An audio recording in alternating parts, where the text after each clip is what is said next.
Bom dia, irmãos da Igreja Batista Maranata e visitantes, e também aqueles que deverão assistir esta aula posteriormente. Eu saúdo a todos com a graça e a paz do Senhor.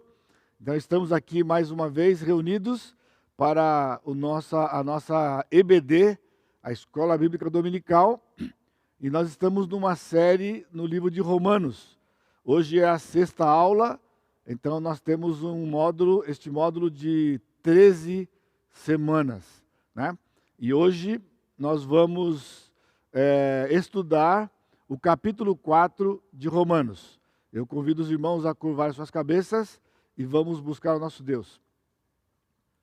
Querido e amado Deus, estamos reunidos, mas também diante da Tua presença, para te prestarmos esse culto de adoração, quando nós nos debruçamos diante da Tua palavra, para sermos ministrados por Ti, ministrados pelo Teu Santo Espírito, ouvirmos a Tua voz, ouvirmos a Tua palavra, e então, Pai, que o Senhor fale aos nossos corações, que os nossos corações estejam preparados para receber a Tua mensagem, e que ela venha para fazer uma transformação nas nossas vidas, à luz da vida do Teu Filho, o nosso Senhor Jesus Cristo, em cujo nome eu peço estas coisas e te agradeço.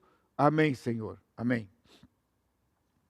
Então, nós temos uma maratona hoje e você vai estar prestando atenção e ao mesmo tempo orando, porque eu tenho aqui cerca de 50 slides, o que normalmente eu consigo fazer 20, né? Mas alguns são slides de texto e vamos ver. O desafio é nós estudarmos o capítulo 4 todo, tá bem? Então, sem a gente demorar muito, eu vou tentar ir mais rápido na introdução, ao contrário do usual, para depois a gente se fixar bem no conteúdo, tá bem? Então, comecemos assim. O irmão do meio. Você conhece a expressão irmão do meio? Será que alguém de vocês que está nos assistindo é o irmão do meio? O irmão do meio é um irmão de uma família com 3 irmãos, com 3 filhos, e ele é o do meio. Ou seja, ele não tem o glamour e os privilégios do primogênito e nem o paparico do caçula. Ele é o irmão do meio. Então, é assim que eu estou caracterizando pelo menos aquilo que é o conhecido do capítulo 4. Ou seja, ele está entre o grande capítulo 3 e o grande capítulo 5. O capítulo 3 é aquele capítulo que nós temos o versículo conhecido 23, por todos pecaram e carecem da glória de Deus.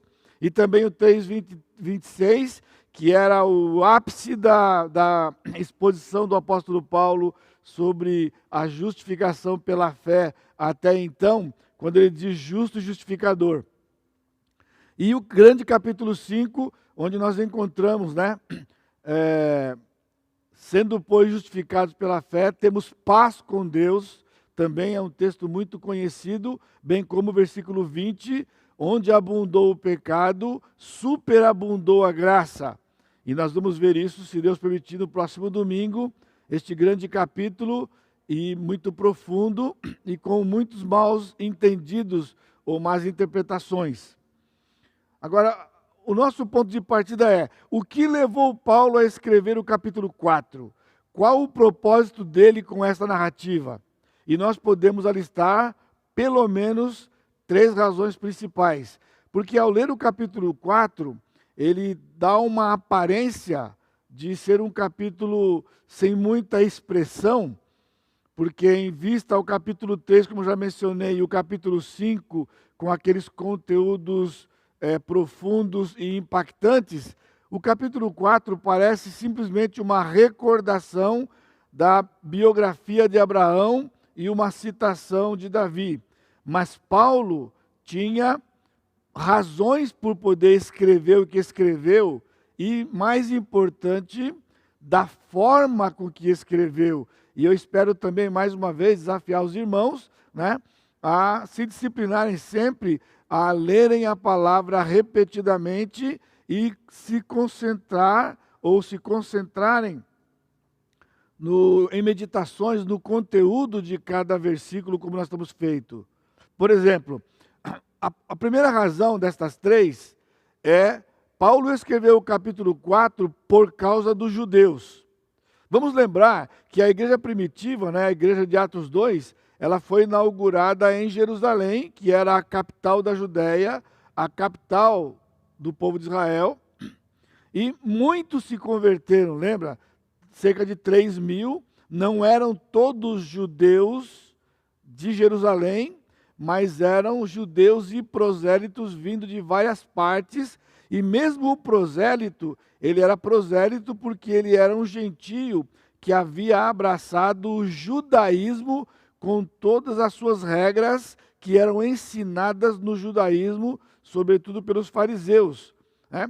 E havia uma grande comunidade de judeus em Roma, e dessa comunidade muitos tinham se convertido e faziam parte da igreja de Roma, que eram os recipientes desta carta aqui.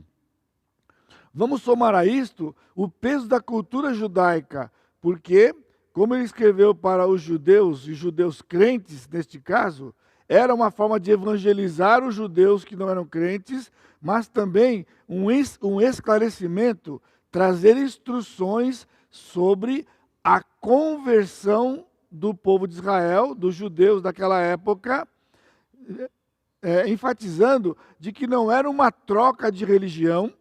A propósito, nós fazemos isso hoje, né? O ser evangélico não é ter uma outra religião diferente do catolicismo, ou mesmo diferente do espiritismo, mormonismo e assim, e hinduísmo e budismo, etc., né? Por quê? Religião vem do latim, religare. É o homem tentando se religar a Deus, partindo do homem este processo. O cristianismo, como nós temos visto, e infelizmente novidade até para muitos crentes nesse tipo de abordagem, é Deus buscando o homem que se perdeu voluntariamente e não quer voltar. Isto é o que nós temos visto nesses dias aqui em Romanos. A segunda razão por que Paulo escreveu o capítulo 4 é que Paulo queria mostrar que, sendo Deus o mesmo e único, Deus no Velho Testamento, Deus no Novo Testamento, a sua maneira de tratar a salvação do homem era sempre a mesma.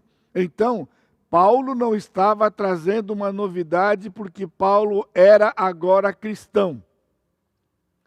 Paulo havia rompido com o judaísmo. Paulo não havia rompido com o Velho Testamento, não tinha rompido com a lei. Paulo não estava trazendo uma nova doutrina ou uma heresia. Paulo estava pregando a mesma mensagem que fora proclamada no Velho Testamento e a mesma do Novo, ou seja, Deus sendo o mesmo, a maneira de salvar o homem era igual desde Adão até os dias e até os nossos dias. E a terceira razão é que Paulo tinha na mente que a salvação não abriga nenhuma forma de vanglória própria. Só aqui, irmão, se entrasse por esse caminho aqui, gastar só a primeira, a gente já gastar quase metade da aula, porque esta é uma ênfase muito, muito, muito importante para esclarecer a distorção que existe hoje no meio dos evangélicos, no meio dos crentes, com respeito à salvação pelo livre-arbítrio defendido pela maior parte dos crentes e dos teólogos, né, defendendo que o homem ainda tem livre-arbítrio, e então é quando um homem, no uso do seu livre-arbítrio, ele crê no Senhor e aceita Jesus como Salvador da sua vida. Agora, se isto fosse assim, o homem poderia se vangloriar, e é isto que o apóstolo Paulo vai enfatizar muito, muito, muito no capítulo 4, não é? Usando a figura de Abraão e Davi. Portanto, se eu criei porque eu tinha essa escolha né, o livre-arbítrio de escolher ou não escolher. Então, quando eu criei, eu fiz primeiro, absurdamente, o que Adão não fez sendo santo. E eu, um reles pecador, fui mais esperto que ele, porque eu criei no Senhor quando Adão não creu. Segundo, que eu sou melhor do que os outros que não creram. E infelizmente, pasme você, é assim que o crente é visto. O crente é visto pelas demais religiões como alguém arrogante e soberbo, pela forma com que ele defende. E é claro, ele diz para todo mundo, eu criei em Jesus, você precisa crer em Jesus, e se você não crê em Jesus, você está fora. Eu criei dizendo que partiu de mim, ou seja, faça como eu. Use do seu livre-arbítrio para poder fazer como eu. Escolha o certo como eu escolhi. Isto não cabe no Velho Testamento, não cabe no Novo, não cabe no livro de Romanos, não cabe no Evangelho de Deus. E é o que nós estamos vendo, e Paulo vai dizer aqui, nenhuma forma de vanglória própria. Nós chegamos diante do Senhor sempre curvados, humildes e humilhados, porque a despeito de toda a informação, nós não criamos, não queríamos e não queremos. Convém lembrar que Filipenses capítulo 2 diz que é Ele quem efetua em nós tanto o querer como realizar. E ali Paulo está escrevendo para os crentes. É assim na salvação e é assim no dia a dia. Nós vamos ver isso com clareza no capítulo 7, se o Senhor Jesus Cristo não voltar hoje. Amém? Porque se ele voltar hoje, olha que maravilha, ele vai nos esclarecer tudo isto pessoalmente numa grande reunião que vai começar na nuvem e vai se estender por toda a eternidade. Portanto, o tema deste capítulo 4 é que há apenas uma aliança da graça, deixando claro e cristalino que todos os homens em todas as épocas são salvos exatamente da mesma maneira. Está lá, então você pode, à medida que eu vou falando, dar umas olhadelas na tela, né, para você rever a frase aqui. Todos os homens em todas as épocas são salvos exatamente da mesma maneira. Portanto, no Velho Testamento, um homem não era salvo pela lei. O povo de Israel não era salvo por observar a lei. Paulo vai tratar isto aqui. Lá no Velho Testamento era a graça do Senhor, no Novo Testamento é a graça do Senhor, na tribulação é e será a graça do Senhor, e no milênio será a graça do Senhor, até que o Senhor encerre o número dos seus, e então novos céus, nova terra, onde nós vamos desfrutar por toda a eternidade do relacionamento da presença com o Senhor Jesus Cristo, com Deus e o Espírito Santo nas três pessoas. É a mesma aliança da graça, então, tanto no Velho quanto no Novo Testamento. Por isso eu tenho reservas com as dispensações, né? Eu creio nas épocas, mas não sou dispensacionalista daquela forma. No Velho Testamento, Adão era inocente? Não. Adão era santo, ele não era inocente, ele era santo. Depois veio a consciência do pecado, ele pecou, tornou-se pecador e assim por diante. Velho Testamento não era lei, era Deus trabalhando com Israel. Tudo isso fica claro e cristalino no livro de Romanos. Deus trabalhando com Israel. Novo Testamento, Deus trabalhando com a igreja. Tribulação, Deus volta a trabalhar com Israel para cumprir as promessas que ficaram faltando no Velho Testamento. E milênio, agora Israel, igreja, povo de Deus e os que vão ser convertidos durante o milênio para completar o povo de Deus e ir para a eternidade. No capítulo 11, também Paulo vai deixar claro para nós, na analogia da videira. Ali é a figura do verdadeiro povo de Deus, iniciando com Israel, que eram os ramos naturais, e hoje, no Novo Testamento, a igreja, os ramos enxertados mas apenas um tronco, a mesma árvore, o povo de Deus. Não se mistura em termos de época, mas na figura ele está fazendo um povo só que será para toda a eternidade. Então vamos acompanhar agora no capítulo 4 como Paulo lida com este tema. Então ele separa duas figuras ilustres que vão aparecer ao longo da história dos judeus, Abraão e Davi. Vamos notar que quando Paulo separa Abraão e Davi, ele está usando a mesma abordagem de Mateus quando escreve o seu evangelho. Logo no primeiro versículo ele diz, livro da genealogia de Jesus, filho de Davi, filho de Abraão. Filho de Davi, filho de Abraão. Então, por isso, Paulo foi buscar Abraão e Davi para completar aquilo que Paulo está defendendo, a justificação exclusivamente pela fé, que era assim no Velho Testamento e é assim também no Novo. Abraão, porque era o pai da nação, e Davi pela promessa especial de que o Messias viria da sua dependência, da sua descendência. Deus fez uma aliança com Abraão, que é chamada a aliança abraâmica, lá em capítulo 12, capítulo 15, capítulo 17, concretizando no capítulo 18 e mencionado por todo o Velho Testamento e Novo a respeito dessa aliança que ele fizera com Abraão. E ele repetiu a sua aliança numa aliança agora com Davi, conhecida como aliança davídica. Nós não vamos ler aqui o texto, mas você pode ler quando você estiver ouvindo essa mensagem de novo, esse estudo, na verdade.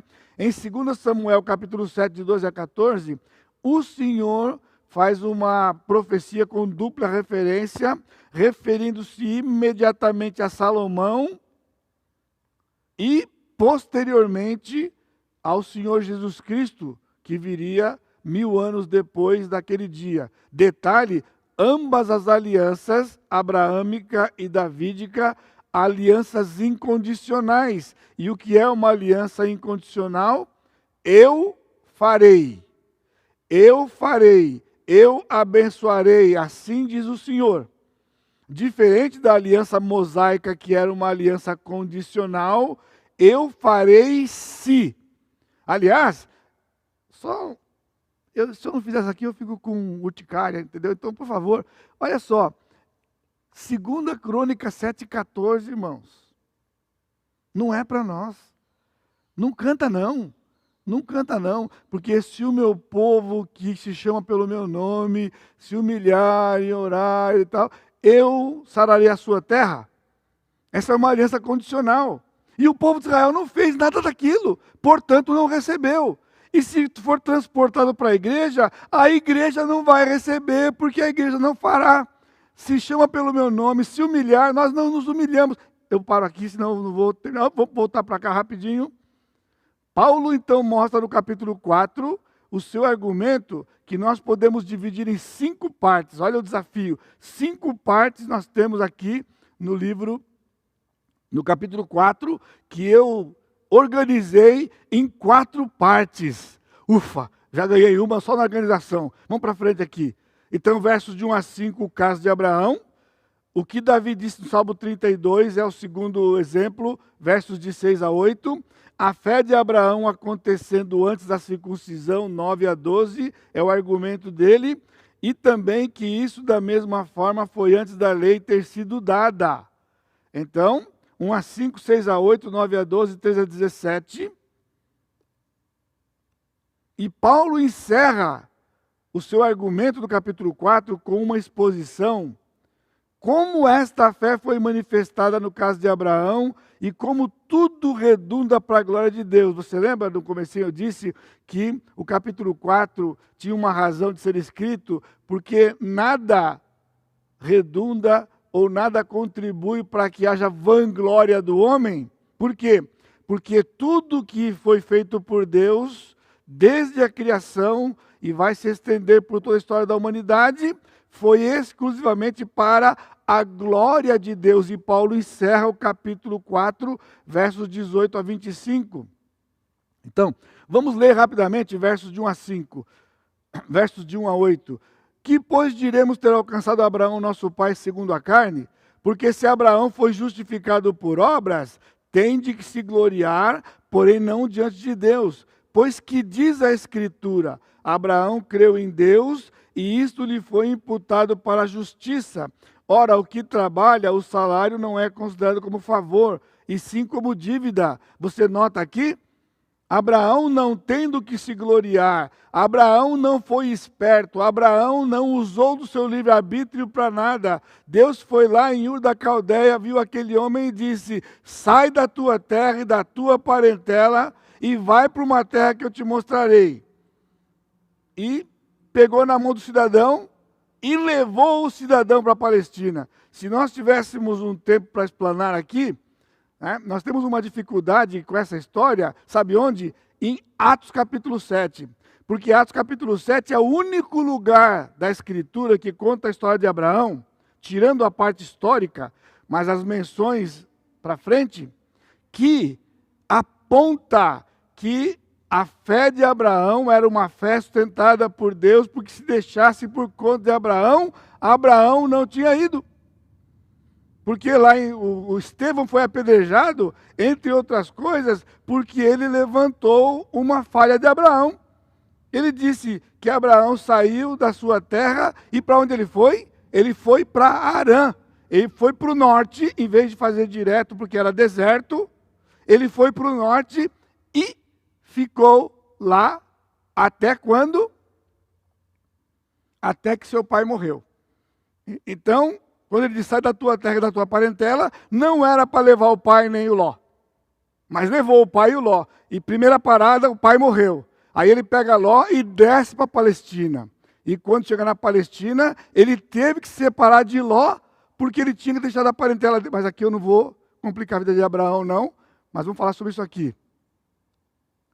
Versículo 5. Mas ao que não trabalha, porém crê naquele que justifica o ímpio, a sua fé lhe é atribuída como justiça, e é assim também que Davi declara ser bem-aventurado o homem a quem Deus atribui justiça, independentemente das obras. Bem-aventurados aqueles cujas iniquidades são perdoadas e cujos pecados são cobertos.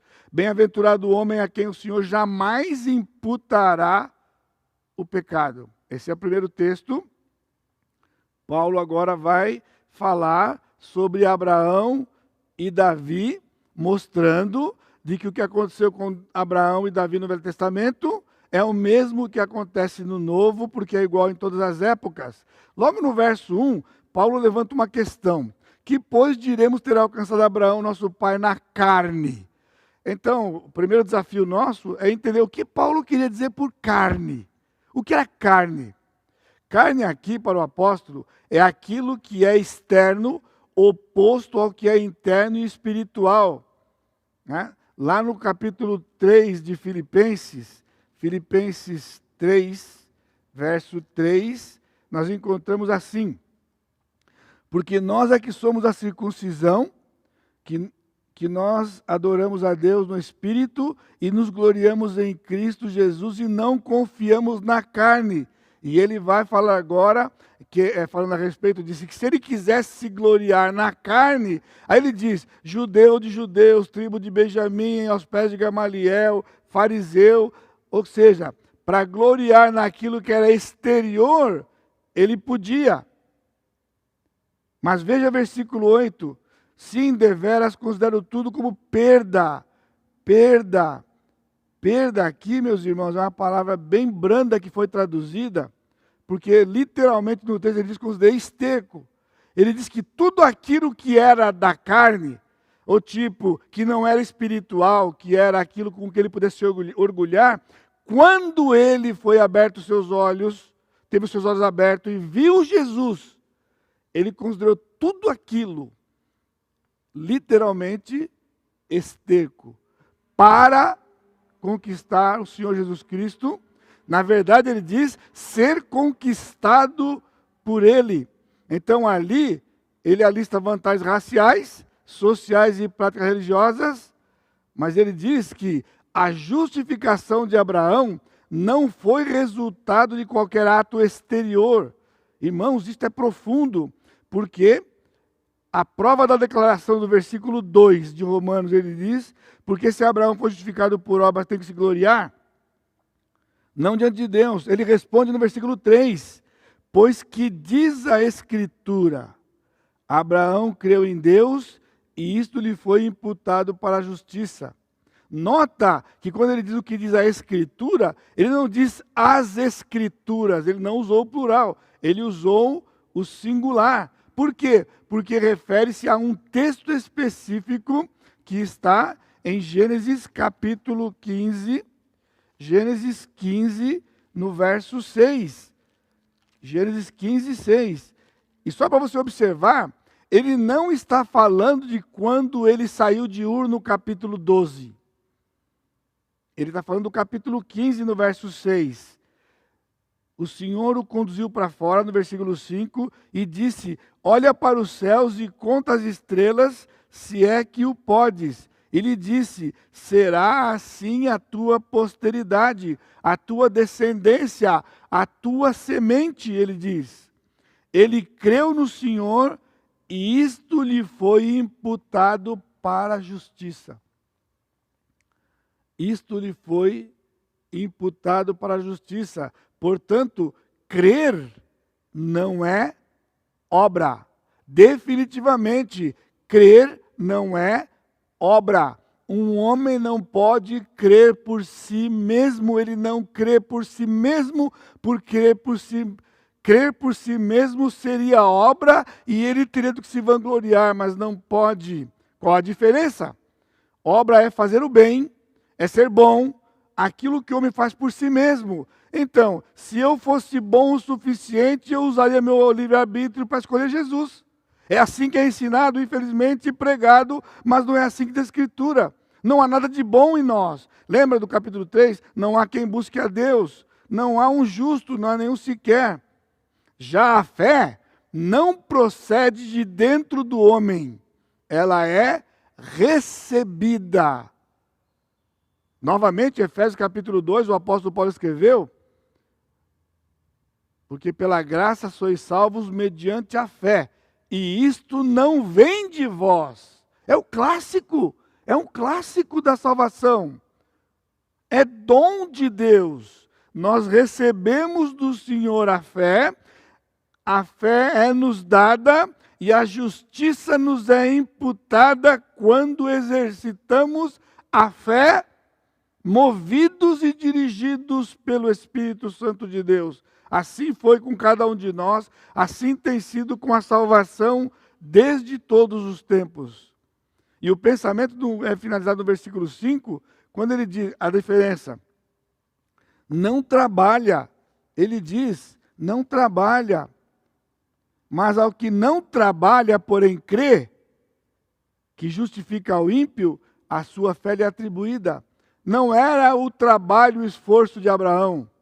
A fé lhe foi atribuída, o Senhor abriu o seu entendimento, pegou na sua mão e o levou para um lugar e disse, a sua descendência vai ser como as estrelas, se é que você pode contar.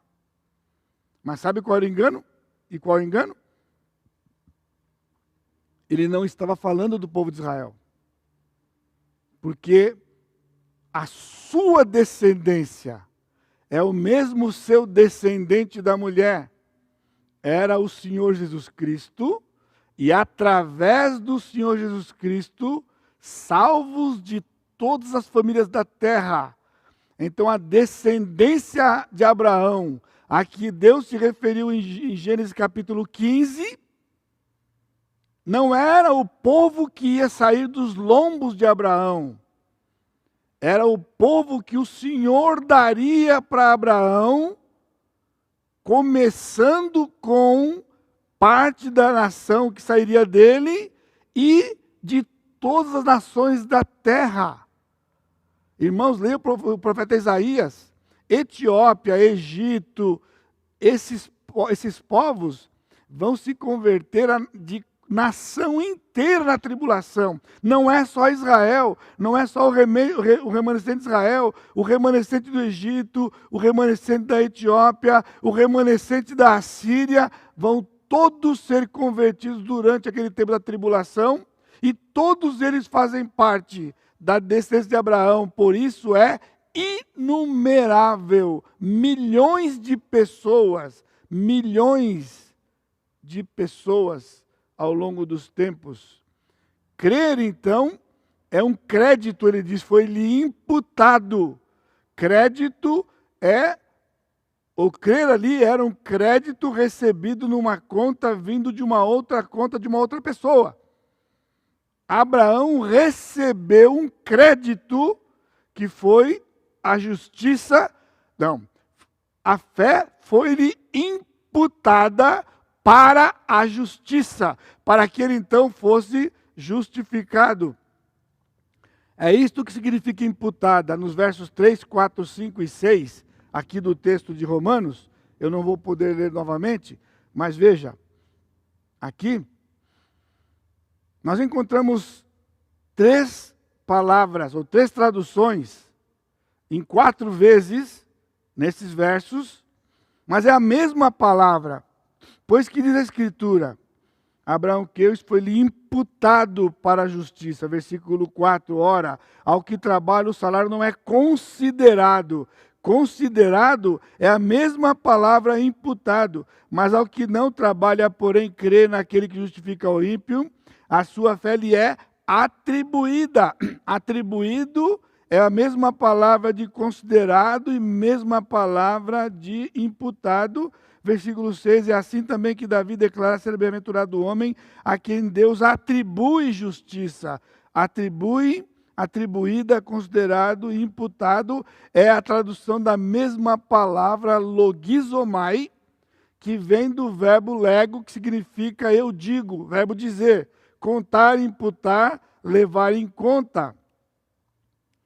Agora veja que precioso, irmãos. Gênesis 15, 6 é a primeira referência cronológica sobre a justificação pela fé. A justificação pela fé não começa em Romanos 5, 1. A justificação pela fé começa em termos de declaração, Gênesis 15, 6. Você entende porque tudo começa em Gênesis? Porque eu vou em Gênesis? Teologia bíblica. Mas é digno de ser notado de que Abraão não foi o primeiro a ser justificado pela fé. Adão, Abel, Enoque, Noé já haviam sido justificados pela fé, e Abraão agora vai ser justificado pela fé de igual forma. Recentemente, numa das lives, eu mencionei a primeira conversão na humanidade. A primeira conversão na humanidade foi Adão. E todos os elementos de Gênesis 3 apontam para a fé. Porque quando o Senhor sacrificou aquele animal na frente de Adão, e deu a vestimenta para Adão, ele abriu os olhos de Adão, para que quando Adão olhasse para aquela pele que cobria o seu corpo, o sangue daquele cordeiro cobria o seu pecado, que era mais importante, e o sangue apontava para o descendente da mulher, que viria e faria aquilo definitivamente. Portanto, Adão foi justificado pela fé, porque quando foi lhe dado uma ordem, ele falhou, ele fracassou, ele desobedeceu. Agora o Senhor não deu ordem, o Senhor não perguntou nada para Adão, simplesmente cobriu o pecado de Adão e trouxe Adão de volta e deu para Adão a tarefa de passar as informações para os seus filhos. No que Abraão creu? Aquele que será gerado de ti, Gênesis 15, 4. Quem era Isaac? Não, Jesus Cristo. Agora olha que interessante. Abraão não entendia todo o plano, mas creu. Louvado seja o Senhor, que nós temos velho e novo. Então nós podemos agora, ao ler o novo, voltar para o velho e ver, à luz do novo, Aquilo que aqueles homens não podiam ver. Mas, irmãos, olha que maravilhoso. Abraão não tinha as informações que nós temos, mas creu. Ele simplesmente creu que ele teria uma descendência a partir de um filho que lhe nasceria, e este filho seria o primeiro de uma grande nação. Este filho que seria, então, no primeiro cumprimento, Isaque, apontava para o Senhor Jesus Cristo, porque em Cristo, Abraão sim teria uma descendência inumerável. Nós não temos tempo, um outro texto lá na frente vai nos mostrar que não era Ismael, era Isaque. Por quê? Porque Isaque foi salvo. Então Isaque não era somente um filho biológico de Abraão. Isaque era o primeiro judeu que era também salvo, porque Abraão era caldeu. O primeiro judeu foi Isaque, mas não era uma raça começando, era uma raça começando por causa do Messias, os oráculos de Deus, você lembra no capítulo 3? Mas era uma raça começando a partir de Adão, a partir de Abraão, judeu convertido, porque isso seria o exemplo, é o que ele vai falar mais tarde, quando fala de circuncisão. Jesus disse aos fariseus: irmãos, nós ficamos aqui um tempão, vendo essas referências, ligando, juntando o quebra-cabeça. Jesus disse em João 8,56, Abraão, nosso pai, porque ele está falando agora biologicamente, em termos de descendência, Abraão era pai dos fariseus e de Jesus. Abraão, nosso pai, alegrou-se por ver o meu dia, viu e regozijou-se. Está entendendo? Abraão ficou alegre por ver o dia de Jesus, sem saber quem era Jesus. Eram os olhos da fé, os olhos da fé. Então, Gênesis de 12 a 18, toda aquela saga de Abraão, era Abraão vislumbrando a promessa do Senhor, que nós vamos ver detalhado no finalzinho, no 17 a 25, que toda a glória era de Deus por conta disto. A Abraão foi-lhe dado uma prévia do Evangelho. Uma prévia do Evangelho. Então, Paulo agora, nos versos 6 a 8, ele confirma tudo isto com Davi numa citação do Salmo 32, 1 e 2. Bem-aventurado aquele cuja iniquidade é perdoada, cujo pecado é coberto, bem-aventurado o homem a quem o Senhor não atribui iniquidade e em cujo espírito não há dolo. ênfase minha, porque atribui está aqui em itálico, se você observar, o Senhor não atribui. Nota, ele não está dizendo que não há iniquidade em nós. Ah, irmãos, aguarde o capítulo 5. É precioso, vai trazer revolta para muita gente, infelizmente. Infelizmente. Mas é o grande capítulo da graça. Porque nós somos pecadores, mas o Senhor não nos atribui pecado. Ele nos atribui justiça. A justiça de Jesus que satisfez o Pai. Por isso nós não somos consumidos. Jamais imputará pecado. 2 homens de referência. Abraão pegou a dedo o pai da nação e Davi, de quem viria o Messias, né, prometido. E ele relata 2 homens que, quando nós observamos as suas biografias, são apontados, porque o relato está lá. Pecados graves. Eles não eram homens sem pecados. Essa coisa dos heróis da fé, irmãos, é triste isso. Heróis da fé. Aí fica para mim, sabe o que é a tarefa? De ficar denegrindo esse povo. E você fala, está vendo? O pastor mete o pau, o pastor só fala mal, o pastor só fala mal desse povo. Era o grande Abraão, o povo de Israel fala, o grande Moisés. Heróis? Não. Resgatados, justificados, homens e mulheres a quem o Senhor não atribui pecado. Atribui justiça. Ele não considera o pecado, porque já foi pago por Jesus. Veja, Abraão, ele negou 2 vezes que Sara era sua esposa. Ele expôs a sua esposa a ir para o harém dos reis. Medo de morrer. Medo de morrer. Isso é pecado. Mas o Senhor não atribuía pecado a este homem. Era o justo Abraão. Olha que maravilhoso. Nós não somos sem pecados, irmãos. Nós não somos inocentes. Nós somos justificados. Davi, adultério, homicídio, segundo alguns estudiosos, no episódio de Batseba, Davi cometeu 14 pecados distintos. Todos eles pecados graves. Humanamente falando, ou na classificação nossa, você entende isso, né? Para Deus não tem diferença entre um pecado e outro, mas socialmente existe. 14! Então, quem é? Uma vez, anos atrás, lendo a vida de Abraão, a vida de Davi, quando chega lá no finalzinho de Samuel, no finalzinho de 2 Samuel, Davi compõe um salmo e diz, eu não tenho pecado. Eu falei, deve ter um erro na Bíblia aqui, não é possível. Ou esse camarada é desavisado. Como é que um camarada desse consegue escrever um texto desse? Eu não tenho pecado. Eu podia lembrar um monte, mas sabe que maravilhoso? Davi não lembrava.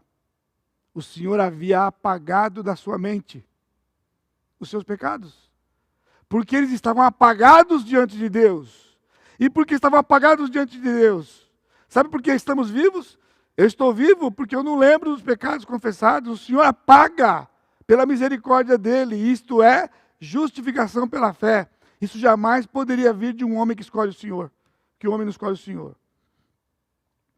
Então agora de 9 a 16, nesta parte, Paulo lida com 2 objeções dos judeus.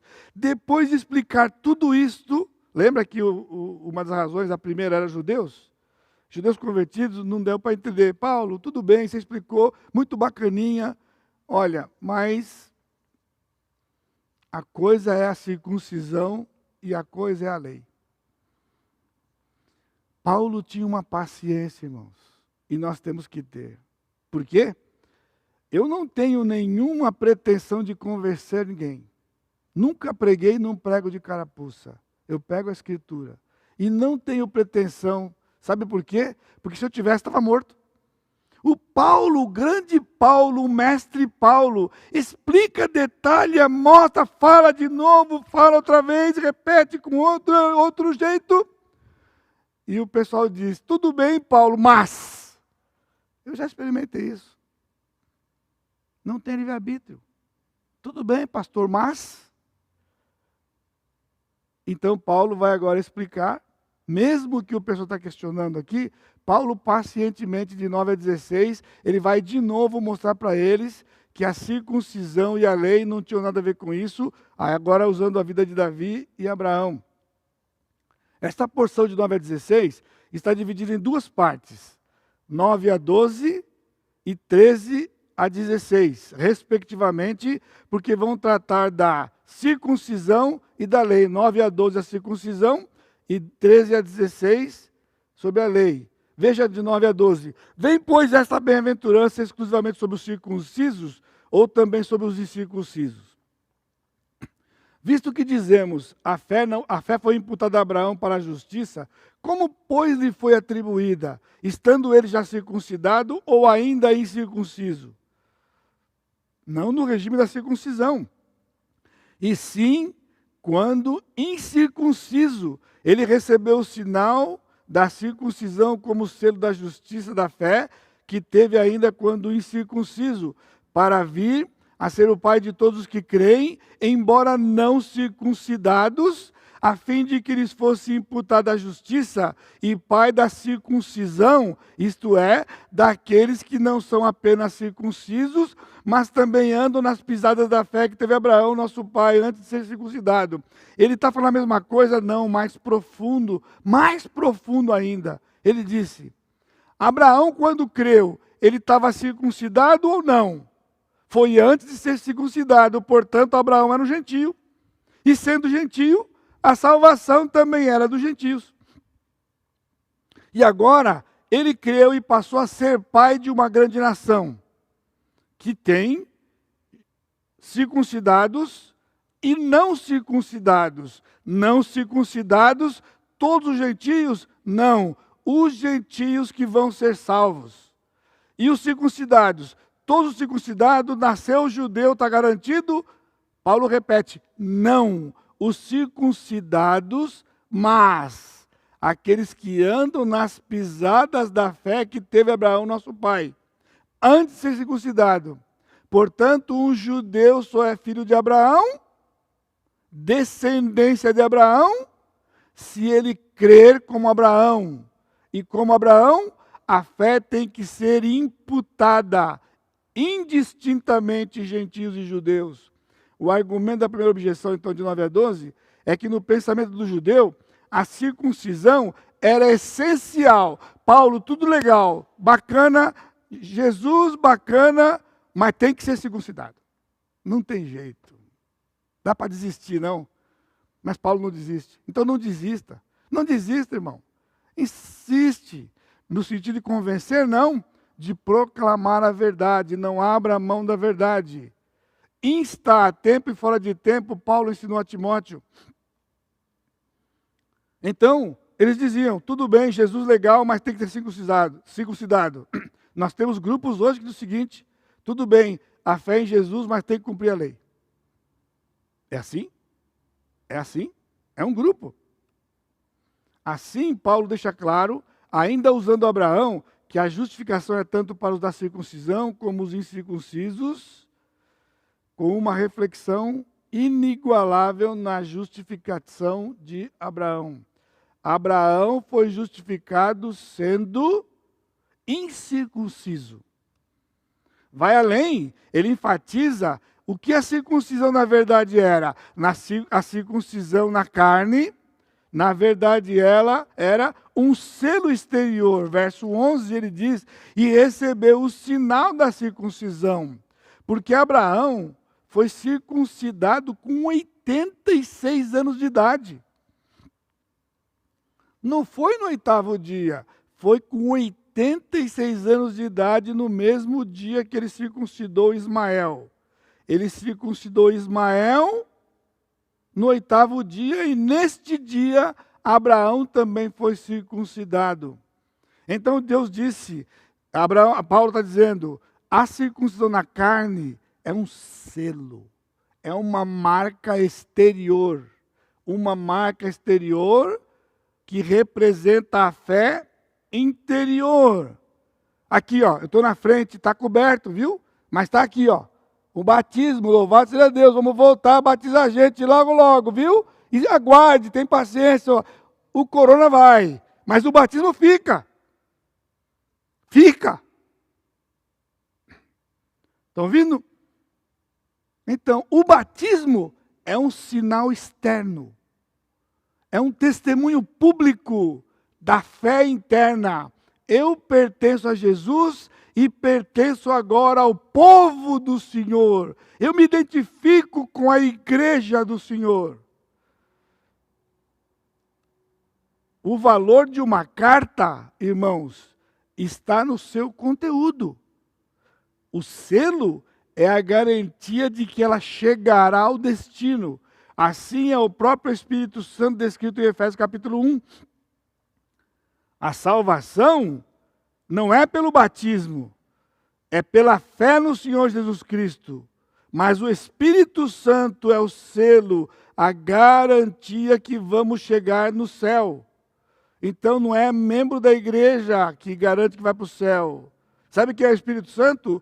Deus habitando em nós.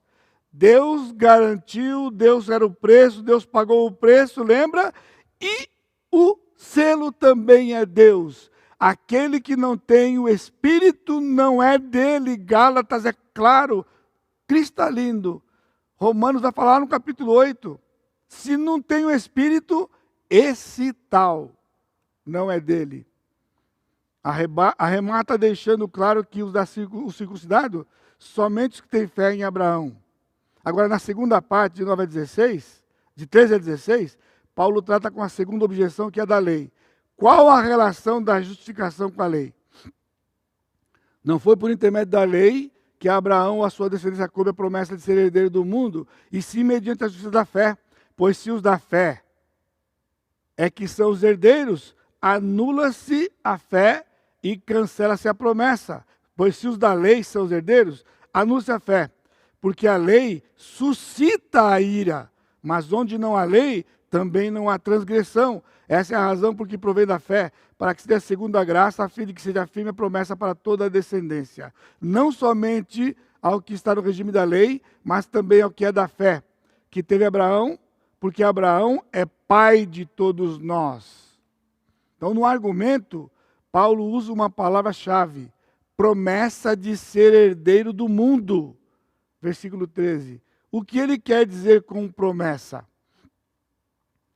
É uma referência a Gênesis 15, 7. Dar-te-ei por herança esta terra. E no capítulo 22, 18, serão benditas todas as famílias da terra. Se você não leu ainda o livro A Escatologia e a Vida de Santidade, o autor é gente boa, leia. Leia, olha só. O que ele quer dizer com a promessa da terra? Abraão recebeu a promessa da terra. Porque na eternidade, no novos céus e na nova terra, só habitarão os filhos de Abraão, de Adão até o último que se converter no milênio. Por isso ele disse para Abraão: esta terra vai ser sua, da sua descendência. Abraão estará lá. Adão estará lá. Eu vou estar lá. Você vai estar lá? Pois é. Olha só o que este homem viu. Davi creu nestas coisas. Davi vai estar lá. Davi vai ser o rei regente de Jerusalém. E eu e vocês vamos estar espalhados no mundo inteiro governando com Jesus. Jesus vai estar em Jerusalém também. Haverá o trono de Jesus e o trono de Davi em Jerusalém para governar. Davi a Palestina e Jesus o mundo todo. E nós governantes com ele. Serão benditas todas as famílias da terra. A terra da Palestina e do Israel, na eternidade vai ser também. Israel vai ter no milênio toda a terra do mar Mediterrâneo até o Eufrates, da divisa com a Síria até o Egito, a divisa, tudo isso é de Israel, nunca possuiu isso tudo. A maior parte foi na época de Davi.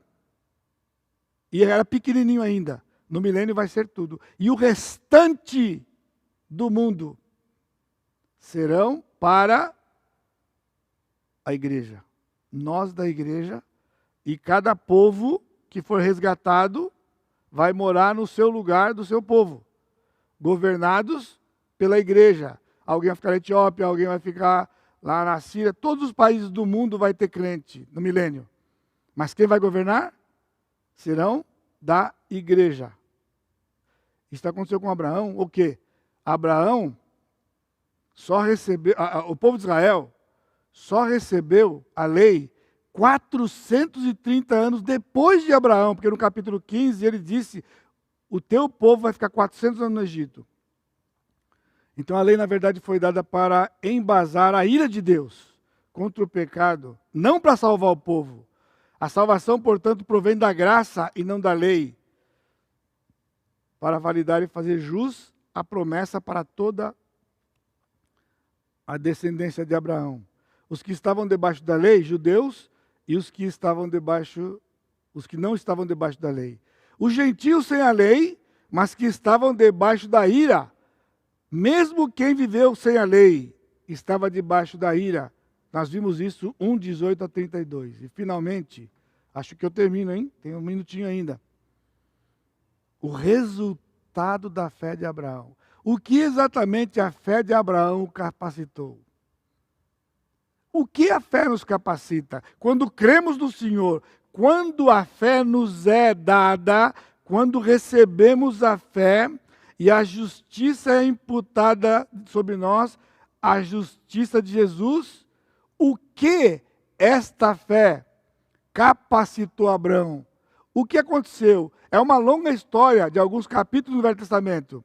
Mas nós não olhamos com os olhos de Romanos. Então agora, reveja a história de Abraão com este finalzinho do capítulo 4 de Romanos. Como está escrito, por pai de muitas nações te constituí, perante aquele no qual creu, o Deus que vivifica os mortos e chama a existência as coisas que não existem.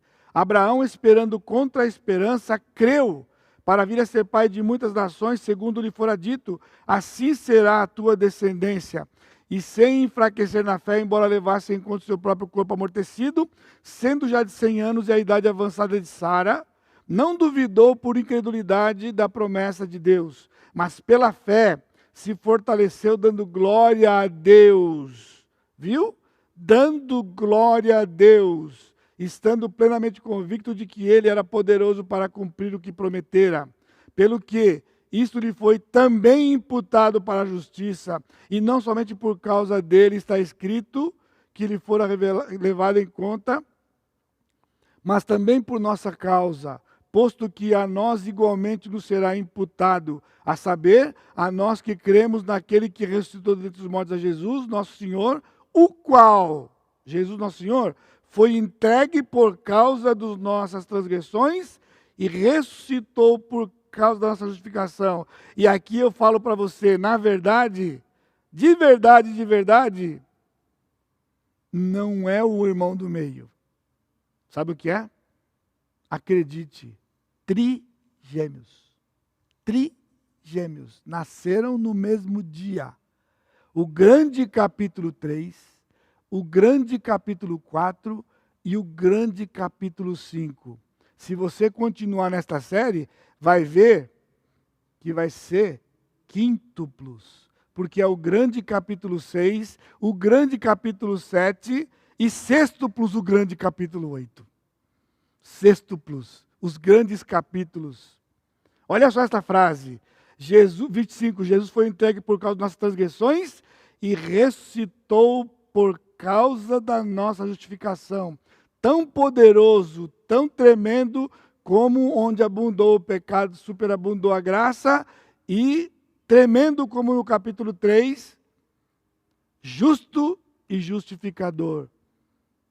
Podemos enumerar 5 respostas para o que a fé. Qual foi o resultado da fé de Abraão? O que a fé de Abraão o capacitou? O capacitou a crer na promessa de Deus. Abraão só creu na promessa de Deus porque a sua fé o capacitou. A fé que lhe foi atribuída, a fé que ele recebeu. Assim será a tua descendência. Ele creu, Gênesis capítulo 15. O capacitou, em segundo lugar, a crer na palavra revelada de Deus. Abraão só tinha a palavra ouvida. Abraão não tinha um sinal exterior. Para onde ele olhasse, ele não enxergava nada. Abraão não enxergava, Abraão ouvia. O Senhor disse, Abraão só enxergou as estrelas. Porque o Senhor diz, olha para a estrela. Ele olhou para a estrela, ele obedeceu. Olha para a estrela. Está com ansiedade? Olha para a estrela. Olha para os pardais, Jesus disse. Está com ansiedade? Olha para os pardais. Não cai um pardal no chão. E nós valemos mais que os pardais. Eu não posso pregar, tem que parar aqui. Senão o Basolino não prega hoje. Rapidinho. Capacitou a crer nesta incrível palavra de Deus, apesar de todas as evidências contrárias a despeito de qualquer circunstância. Versículo 19 e 20. Sabe o que Abraão viu? Um velho. Quando ele olhava para o espelho, era de bronze naquela época o espelho. Quando ele olhava para o bronze, sabe o que ele via? Um velho de 75 anos. E quando olhava para a sua consorte, uma velha. Pior, estéril. Mas creu. Creu. Não olha para as circunstâncias, não é assim que nós cantamos? Não olha as circunstâncias, não, não, não. Abraão creu contra a circunstância. O capacitou a ter uma segurança com respeito a tudo prometido. O versículo 21. Estando plenamente convicto de que ele era poderoso para cumprir. Crer no Senhor. Para Deus as coisas, para o homem as coisas são impossíveis, para Deus tudo é possível. O capacitou a agir de acordo com o que ele havia crido. Ele agiu. Quando Deus mudou o nome dele, você não vai chamar mais Abrão, agora é Abraão. Não é mais pai exaltado. Você não é nada, um pecador. Mas você vai ser pai de uma multidão, muitas nações. Então Paulo nos inclui. E fecha com uma declaração, o qual foi entregue por causa das nossas transgressões e ressuscitou por causa da nossa justificação. Amado Deus, te louvamos por esse dia, pela tua bondade e porque o Senhor nos incluiu. No precioso nome de Jesus, meu Senhor e Salvador. Amém. Amém. Deus abençoe, meus irmãos. Um bom dia. Aguarde, daqui 15 minutos, Pastor Brasolim. O homem está de escritório novo, 0 bala. Venha. Poderosamente. Deus abençoe vocês.